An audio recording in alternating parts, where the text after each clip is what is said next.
She has boobs. Boobs. Bewbs. Boobs. Boobs. Boobs.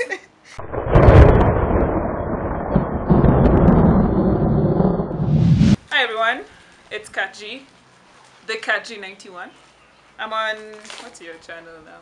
I watch stuff. I watch stuff. This called is the his Loser channel. The Loser channel. I'm hijacking his channel to do a review of Shore Wanda. Shore Wanda. Shore Wanda. Hey, Shore Wanda. No, it's Shore Wanda. I insist to call her Shore Wanda. Anyway, this is Nini. This is edition 1. Yeah, edition 1. Kenya shillings 350. Please go and buy it because you need to support your Kenyan people. It's by Where Studio. And yeah, I'm not sure if I'm supposed to just give a summary, but it's spoiler filled, as Bobby said the other one before. Cover is very enticing. Can you notice she looks like Storm and Wonder Woman at the same time? She has boobs. So the comic, it's about Shore Wanda, and it's all black and white. That's where it got my attention and lost it at the same damn time. Because it's black and white, people. Black and white everywhere except the covers. So, but you can tell she's black from the cover, so at least that's in your head. There's a very sketchy background about what she's all about. We jump directly to an action scene. After the action scene, we jump directly to the galaxy where she starts talking to a guy who supposedly her father, a floating head. Anyway, that's about the story. It's about my opinion. Wow. Okay, seriously, no, it just starts with the Earth was decimated by a blackout, and then after the blackout, Shore Wanda starts having a dream, a premonition or a dream about some guy talking to her who claims to be her father. Then she starts fighting people in a club, some thugs over there who remind me of the thugs from Sense8 because they're very weird looking. No, their behavior is just weird, like the Sense8 thugs. You know, I'm always beefing about Sense8, just go to my channel and you'll find out more. Not a product placement. But yeah, it just ends with her talking to her dad, who happens to be a floating head. Anyway, yeah, I mentioned before, the black and white graphic kind of lost me because to me color denotes emotions and different environments, and without color I really have to work hard to use my imagination to picture how things really are. And the story was kind of sketchy in my opinion, in that the transitions between plots was not very good. You know, we have one thing happening, then all of a sudden, boom, next story. And it's like, okay, what's going on here? For example, the first page, if you've read it, we have the Earth being decimated. Then the next page, if I can open it, yeah, we have a conversation going on. And you have to read it twice to know that it's actually a conversation going on. So that's weak transitions, you know. The monologue between, no, there's no monologue between people. The monologue, hey, how do I say this thing? Shore Wanda's monologue was very dramatic. It's like she's reading a poem. Come on, no one speaks like that. Like, still, I feel different. The anxiety, the fear I felt when I went to bed last night is gone. Like, I don't think I speak like that when I wake up. Oh I don't speak like that when I wake up. So I feel like that was kind of too dramatic, over the top. But you know, it's good still. Monologues, dialogues. The dialogue between people, you know, it's kind of confusing because with color, you can tell who's speaking, because if I introduce a character with this color and a character with this color, like I can tell, I can automatically know who is speaking. But here, it's all the same, so I can't even, I have to like read very carefully to know who's speaking what.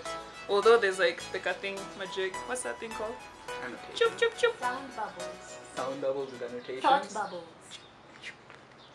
Speak bubbles. Speech bubbles. These two arrow things. Speech bubbles. Speech bubbles with the arrow. Like, although they're pointing, I mean, it's still good to have color to distinguish folks, yeah? Another thing with color, I'm still on color here, people, is that people are racially ambiguous in this book. You know, I'm very big on race issues, you know. That's just my personal thing. But anyway, you know, if it's an African comic, if it's a Kenyan comic, I need to know that people are actually Kenyan. Yeah, there's different types of Kenyans, there's Indians, there's Asians, whatever, but I mean, just show us what they are. Please. I don't want to struggle to make up races in my head, because I want to be respectful of races. Power. Power to the people! No, but anyway, yeah, that was one thing I didn't really like about the black and white, whatever, artistry. But maybe it's a good thing that people are racially ambiguous. Then we don't have to always think about race and stuff like that. The criminals, there's this one scene that had criminals. They're not very intimidating. I mean, it's the first issue. Maybe they could have worked more on making them a bit scary so that we know that Shore Wanda has a challenge. We know the potential she has, because if she's fighting people and they're like nothing to her, it's like, I don't know, I just didn't see the potential in her that much. Another thing I noticed right off the bat is that she looks like Wonder Woman and Storm. I'm wondering, is that some kind of plagiarism? Because I mean, there's one thing taking up influences, but there's another thing. Oh, she said it's the boobs. What's the boobs? What's the boobs? She has something with boobs today. But I got them though. Wow. And I thought I'm the one who's supposed to obsess over it. But look here, guys. Look here, guys and girls. Like, can't you see if you're a comic person? Wonder Woman and Storm. Well, Storm here because of the white hair, but Wonder Woman a lot. And I feel like, isn't that plagiarism? Like, you know, you could get like sued or something by DC. I don't know, but I don't know. It's just too familiar. Another thing that I had an issue with was the only parts that I saw the Kenyan theme was here, the flag. Otherwise, inside there was too many Western influences to actually feel like it was Kenyan. Like Dunamis, there was Swahili and Makutano school. Was it Makutano? Makutano school. So, I mean, there's a lot of Kenyan themes, but here not too much. Maybe that's not a problem. It's just the first issue. So many influences from Marvel. There's this guy with a floating head. That's her dad. But he reminds me of Apocalypse and Mordok from Marvel. And as well as the guy there's some guy here who had like hawk wings. That's DC actually.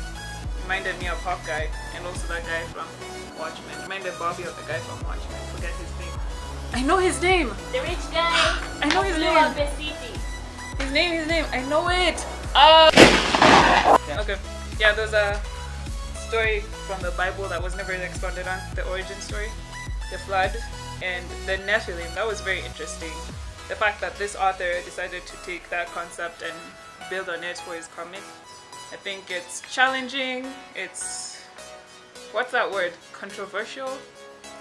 Another word. Controversy gets you stories. Controversy gets you stories, guy. Where? Good job. But that was very interesting and I wish to see more about that. I mean, if he can, I want to see what he's planning to do with that because I don't think that's the end. The character development in this comic was not very good, in particular with Shore Wanda. She's the main star, but I feel like there's so many things I don't know about her. It's the first issue, but still, the first issue would have been good to create a, what do you call it, a solid ground for her, like, so that she was supposed to connect with me in this first issue, and I felt like she was very delirious. But she has room for potential. She's hot. She has boobs. That's potential. Boobs. Boobs. Boobs. Boobs. But really, she wasn't. Mixed feelings about her. About the dad, I didn't really like him because he just shows up in the beginning, shows up at the end, and disappears. Like, goodbye, daughter. Like, where are you going, deadbeat? You've left your daughter for 10,000 years to come and tell her some stuff that she doesn't even understand, then be like, okay, bye. Maybe he's gonna be back. It's the first issue. Here she is crying, depressed because of her dad. Don't leave me. Look at her. No, Her Daddy. people. Daddy, no. But you know, one thing I didn't like about this guy is that he's very forgetful. I mean, with all his intelligence, he claims he doesn't know stuff. Like, he's supposed to be like an intelligent being or something, but I guess he's not the boss. Lucifer is the boss, so I'll cut him some slack. But anyway, I was wondering why he went away so fast, you know? Or what's the hurry, guy? You're in the universe by yourself. Well, not by yourself, but you're in the universe. You don't need to go anywhere. And anyway, has Shore Wanda always been a superhero? Because she just comes out of nowhere fighting people. So I don't know if she knew she had powers. Did she know? We don't know. Oh, I have powers. I'll use them to fight crime. Fight crime! Go pow! The artwork resembles manga as proposed by a friend called Coffee. Maybe that's why she likes it, because represents manga or resembles manga.